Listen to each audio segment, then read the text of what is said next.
السلام عليكم مشاهدي قناة كازا نيوز. نقدم لكم المدرب حسين الوحماني. سيدي، عندنا عدة مشاكل للمواطن المغربي حول انتفاخ البطن. ما رأيكم في هذه الظاهرة؟ السلام عليكم. بالنسبه للانتفاخ ديال البطن، هو انه الانسان خاصو يحاول يدير واحد الريجيم ويدير واحد النظام غذائي متوازن،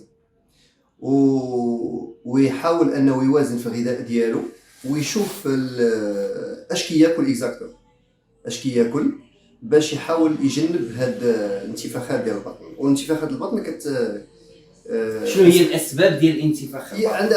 عندها بزاف ديال الاسباب، منها الاكل ياك وطريقه الاكل. كاين اللي كياكل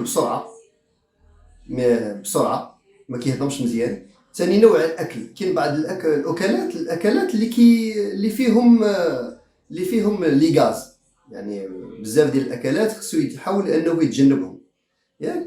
وكنحث على اي واحد يدير الرياضه بزاف.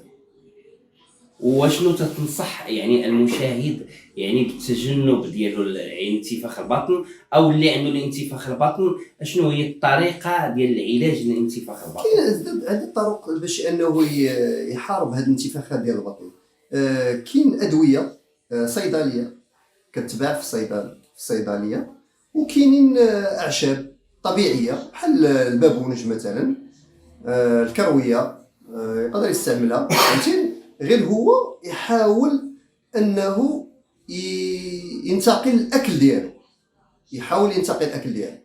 بهذه الطريقه يقدر انه يتجنب بزاف ديال الحوايج. واش عندكم شي طريقه ديال الريجيم ديال الريجيم؟ شوف، الريجيم كاين بزاف ديال انواع الريجيم. دابا في الاعلام كاين بزاف، كاين ضجه بعدا على الكيتو، وانا كان على الكيتو وبان لي انه كينفع الناس اللي عندهم وزن زائد، ولكن ما كنصحش بانه يطولوا فيه بزاف، فهمتيني. شنو هذا الكيتو؟ اشرح لنا. الكيتو هو صيام متقطع بوجبتين. كيحاول انه في الصباح انه ما ياخذش الفطور ديالو، ما يفطرش، يحاول يعطل الفطور ديالو ما امكن ياك، ويحاول انه يشرب الماء، يشرب القهوه، صافي. ويخلي الغداء ديالو، والغداء يحيد منه كاع اي حاجه سميتها الكارب، يعني النشويات. شي حاجه فيها النشويات خصو يحبسها نهائيا، ما خصوش يبقى ياكل الخبز الروز بزاف. هذه يحاول يقطعها في مده ديال هاد الريجيم ديال الكيتو. سنعرفوا حنا المجتمع المغربي بانه الخبز واتاي، هذا الخبز باش نعوضوه؟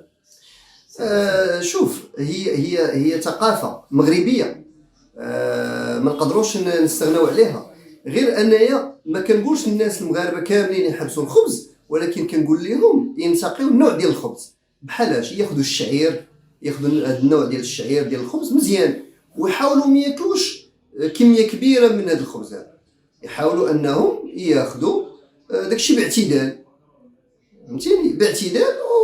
ويحاولوا ياكلوا الخضره بحال مثلا شي حاجه بحال لي سالاد، فهمتيني. يحاولوا ياخذوا هذا الشيء هذا، ما يبقاوش غير الخبز، بطاطا، هذا الشيء هذا شويه راه كيأثر على الجهاز الهضمي.